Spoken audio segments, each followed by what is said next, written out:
నోరులు వచ్చేస్తాయి. ఎక్కడ లేని ఓపికంతా వచ్చేస్తది. ఎక్కడ పడుకున్న మంచం మీద పడుకున్న వాళ్ళు లెగిసి వెళ్ళిపోయి ఇంట్ల మీదకెళ్ళిపోయి దెబ్బలాడేస్తారు. కానీ మనము దేవుని నమ్ముకున్నప్పుడు అలా ఉండకూడదు. మౌనముగా ఉండాలి.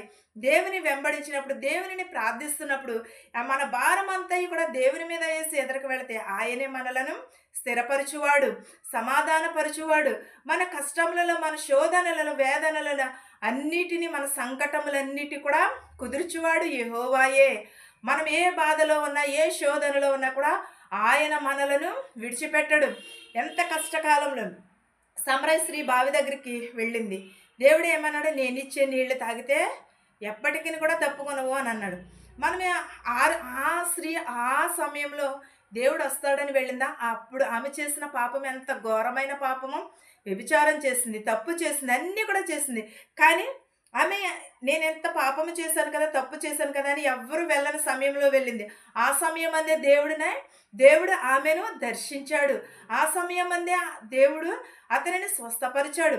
ఆమెను స్వస్థపరిస్తే వీధిలోకి వెళ్ళి సాక్ష్యంగా ఉన్నది. కానీ మన సాక్ష్యం వీధిలో ఎలా ఉంటుంది? దెబ్బలాట పూర్వకంగా ఉంటుందా? గొడవ పూర్వకంగా ఉంటుందా? ఎలా ఉంటుంది? ఒక్కసారి నువ్వు సమాధాన పడుచున్నావా? నీ భార్యతో సమాధాన పడుచున్నావా? నీ భర్తతో సమాధాన పడుచున్నావా? నీ బిడ్డలతో సమాధాన పరుచుచున్నావా? లేకపోతే నీ ఇంట్లో నీకు సమాధానం ఉన్నదా? నీ ఇంట్లో నీకు మనశ్శాంతి ఉన్నదా? ఒక్కసారి గ్రహించుకునిచున్నావా? మన పనుల భారం అంతా కూడా దేవుని మీద మోపి పరిశుద్ధ గ్రంథమును చేత పట్టుకుంటే ఆయనే మన సంకటములన్నిటిని కూడా కుదుర్చువాడు, ఆయనే స్థిరపరచువాడు, ఆయనే బలపరచువాడు.